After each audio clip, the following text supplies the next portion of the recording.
Microsoft potentially halting hype for the PlayStation 5 by doubling down on some very important Xbox Scarlett information. Let's get into it.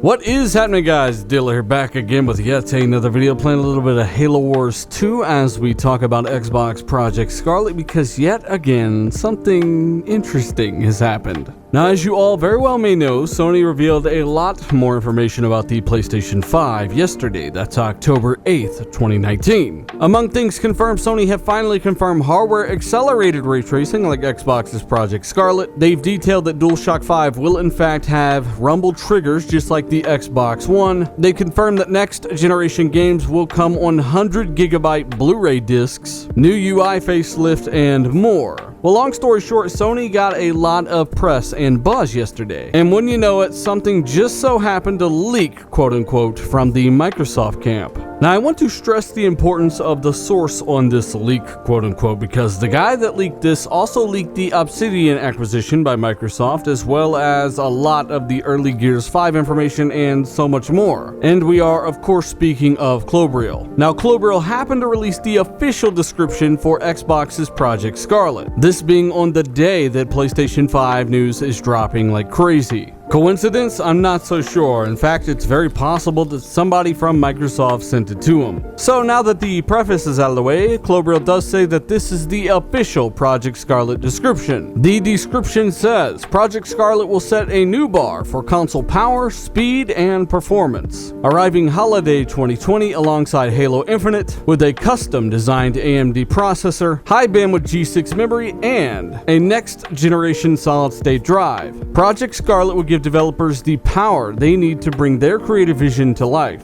Thousands of games across 4 console generations will look and play best on Project Scarlett. End quote. And man, is that a smoking gun or what? Now, first and foremost, Project Scarlett will set a new bar for console power, speed, and performance. Again, Microsoft are the only ones that have said this entire time. Not once have Sony said, hey, we're going to be the most powerful. Not once has Sony said, hey, we are aiming to be the most powerful. In fact, Sony has talked very little about raw compute from the box. Microsoft, on the other hand, have talked about how they aim to be the fastest several times. They've aimed to be the most powerful several times.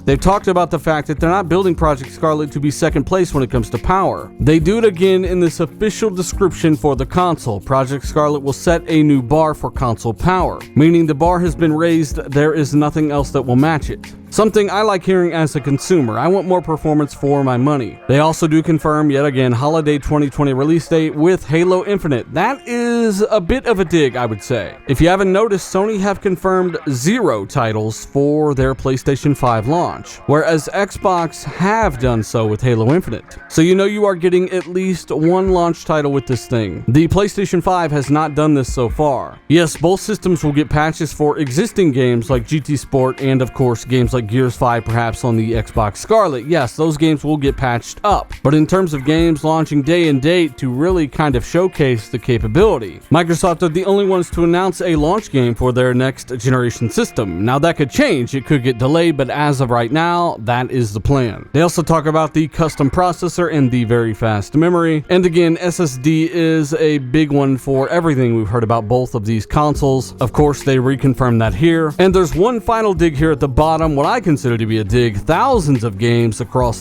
4 generations will look and play best on Xbox Scarlett. Now, if you notice, there are things in this official description that Sony have yet to confirm, and I do believe they have yet to confirm a lot of this because maybe they don't have that leg up. For instance, backwards compatibility. Sony have alluded to the fact that some PlayStation 4 games may not work, but expect most of them to generally work, whereas the Xbox Scarlett, every single game you have today on Xbox One will work on the next Xbox. That is what they are doing, according to Phil Spencer. Also add the fact that PlayStation 3 games are still not playable natively on PS4, whereas Xbox 360 games are, of course, on Xbox One, which will be playable on Project Scarlett. Question is, will Sony finally be able to emulate titles natively on their box when it comes to the PlayStation 3? If not, Xbox is the only place where you can play games from every single generation of that brand. brand. No matter what your stance is on old games or backwards compatibility, it is always pro-consumer and a good thing to be able to carry your purchases forward. You paid money for those things, you should be able to keep those things. Add to that it's always great to have more games on your platform. In fact, Scarlett is the first console in history that will launch with over 3,000 games on day one as a result. It'll be interesting to find out more about PS5's backwards compatibility, but they've really given very little detail on what exactly will be there. Personally, I do expect most all PS4 titles to be there though. So all in all, I think it's a great description, and I don't think that it's a coincidence that the things they really focus on in the description are things that Sony don't have a leg up on as of right now, things that Sony have not confirmed or talked about. I also don't think it's a coincidence that Clobril happens to have this information the day PlayStation 5 news breaks. You'd be surprised what Microsoft are willing to leak. And again, they may say or show this officially today, next week, who knows. But hey, was it an attempt to stifle or suppress PlayStation 5 hype? Well, you know what? I'm gonna have a little bit of fun with it and say, sure. At the very least, people waiting for the Project Scarlett that saw this were definitely reassured that, hey, look, they are not sitting around doing nothing. They are saying they're gonna set the bar for power. They are talking about backwards compatibility. They are saying they have a launch title. They are saying these things that Sony are not saying. And I think that counts for something. And no, I don't think it's a coincidence. And while I don't think it's a coincidence, maybe you do. Let me know down below all of your thoughts. Hit that like button if you enjoyed the video. Maybe learn something today. Share this with a buddy or two if you get a second. And of course, subscribe for more information like this. I'll keep you all up to date on everything that I find out. Check that link down below for the source. Of course, feel free to hit the join button. Check out the Patreon if you want to support content like this. Just got some new channel emojis. Check those out. Very good work by Cody Eastwood. And again, if there is more information dropping later today, I'll be sure to have a video out about that. Thanks again. I'm Dealer. I'm out.